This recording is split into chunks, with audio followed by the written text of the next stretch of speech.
बेटा हम 2 पॉइंट पहले पढ़ चुके हैं। अब ये तीसरा पॉइंट है हमारा प्रयोग के आधार पर भेद।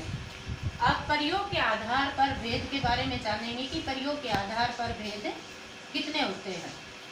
प्रयोग के आधार पर शब्द भेद रूप रचना के आधार पर शब्दों के 2 प्रकार होते हैं। कितने प्रकार बताए मैंने? 2 प्रकार होते हैं। नंबर 1 क्या है? विकारी शब्द। नंबर 2 क्या है? अविकारी शब्द। अब विकारी शब्द क्या है? विकारी शब्द किसे कहते हैं? ऐसे शब्द जिनका रूप पुरुष, वचन, काल, लिंग आदि के कारण परिवर्तित मीन्स होता है बदलाव, यानी बदल जाता है, परिवर्तित हो जाता है, उन्हें विकारी शब्द कहते हैं। परिवर्तित का मतलब क्या बताया मैंने? बदलना। जैसे उदाहरण के तौर पे देखिए बेटा, जैसे लिंग लड़का गाता है, लड़की गाती है। लड़का गाता है, लड़का क्या हो गया? पुल्लिंग, और लड़की क्या हो गई? स्त्रीलिंग।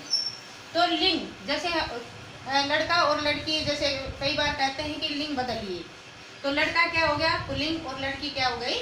लिंग। ऐसे जैसे वचन, लड़का नाचता है, लड़के नाचते हैं। लड़का क्या हो गया? एक वचन, और लड़के क्या हो गए? बहुवचन। जैसे लड़का एक है और लड़के बहुत सारे हो गए, तो ये तो एक वचन हो गए, और ये क्या हो गया? बहुवचन। लड़के नाचते हैं। कारक, शेर जाता है, शेर को जाने दो। अब कारक जैसे हम कारक पढ़ते हैं, कर्ता ने कर्म को। अब जैसे कर्म को, तो इसमें शेर जाता है और शेर को जाने दो, तो इसमें को क्या हो गया? कर्म। शेर को जाने दो, तो ये कर्म हो गया। इसमें पुरुष वह खेलता है, मैं खेलता हूँ। इस विकारी शब्द 4 प्रकार के होते हैं। कितने प्रकार के बताए मैंने? 4 प्रकार के। विकारी शब्द 4 प्रकार के होते हैं। संज्ञा शब्द क्या है? बिल्ली, लड़का, गाय, आदमी आदि। तो एक तो हो गया संज्ञा शब्द। दूसरा पॉइंट क्या हो गया? सर्वनाम शब्द। तीसरा क्या हो गया? विशेषण शब्द। और चौथा क्या हो गया? क्रिया शब्द। तो पहला शब्द हमने बताया बिल्ली, लड़का, गाय, आदमी आदि।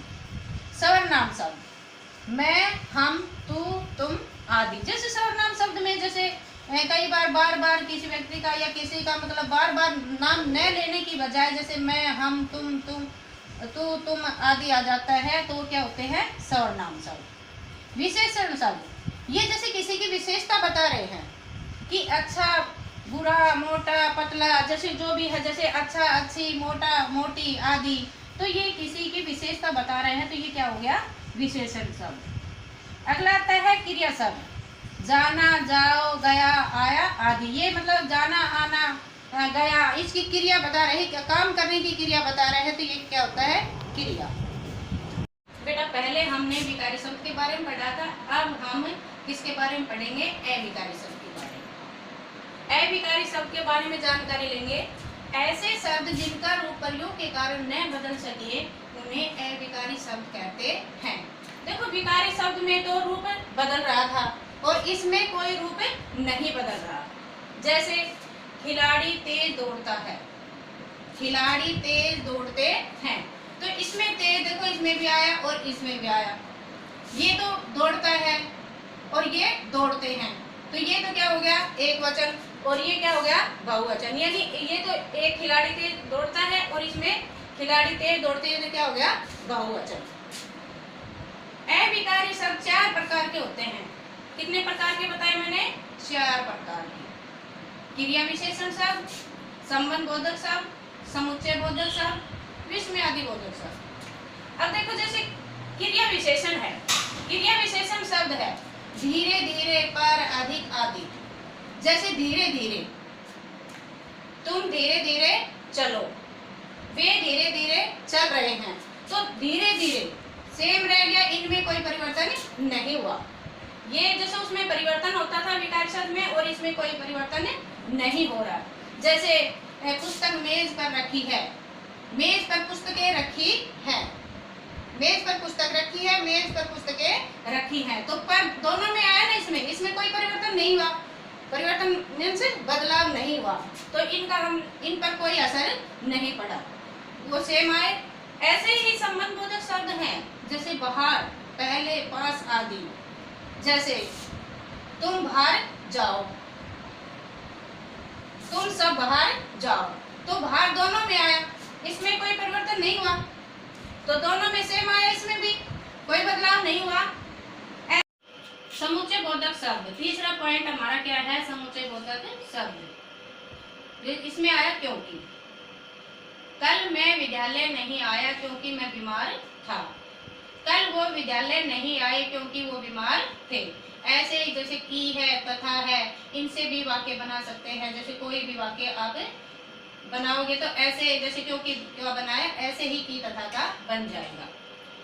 चौथा पॉइंट हमारा है विस्मयादि बोधक शब्द। विस्मयादि बोधक शब्द क्या है? विस्मयादि बोधक शब्द जैसे अरे, अरे आप कब आई, अरे आप सब कब आई, तो इसमें अरे का प्रयोग हुआ। ऐसे ही जैसे क्लास में हम किसी को शाबाशी एक को दे रहे हैं या सभी को दे रहे हैं, तो ऐसे ही वाक्य बन जाएगा, जैसे वाक्य भी ऐसे ही बन जाएगा।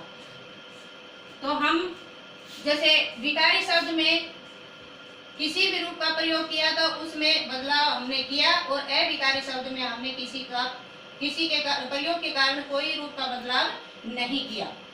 तो ये हमारा क्या था, विकारी शब्द। तो हमारा क्या हो गया, ये अविकारी शब्द। देखो बेटा 3 पॉइंट हम पढ़ चुके हैं। अब हमारा चौथा पॉइंट है अर्थ के आधार पर शब्द भेद। हिंदी शब्दों को अर्थ के आधार पर निम्नलिखित भागों में बांटा गया है। देखो अर्थ के आधार पर 2 भेद होते हैं। कितने भेद बताए मैंने? 2। पहला क्या है, सार्थक शब्द, दूसरा क्या है, निरर्थक शब्द। अब देखो पहला पॉइंट हमारा है सार्थक शब्द। क्या है? सार्थक शब्द। सार्थक शब्द क्या है?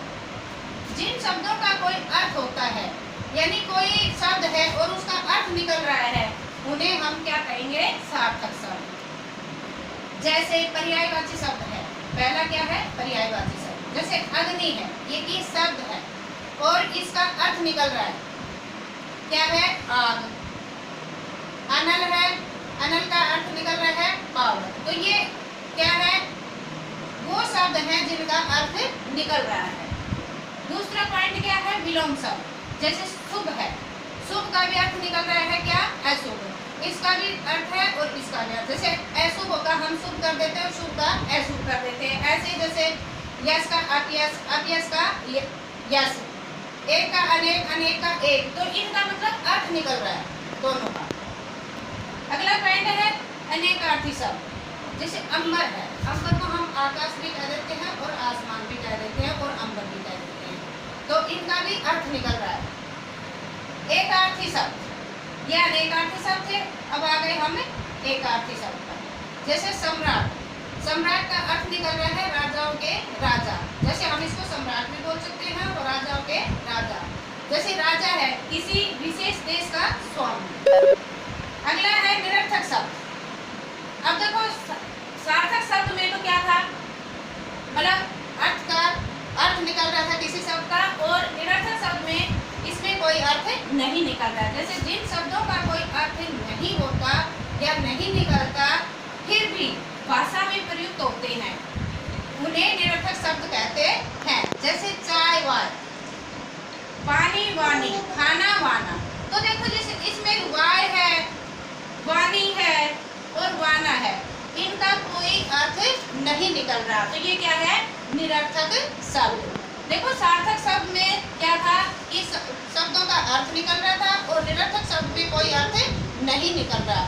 तो बेटा ये हमारा लेसन था और इसको मैंने अच्छे से समझा दिया है, और बेटा आपको खुद भी पढ़ना है इसको और अच्छे से समझना है। और अब हम इसके प्रश्न उत्तर लिखेंगे और अभ्यास पत्र करेंगे।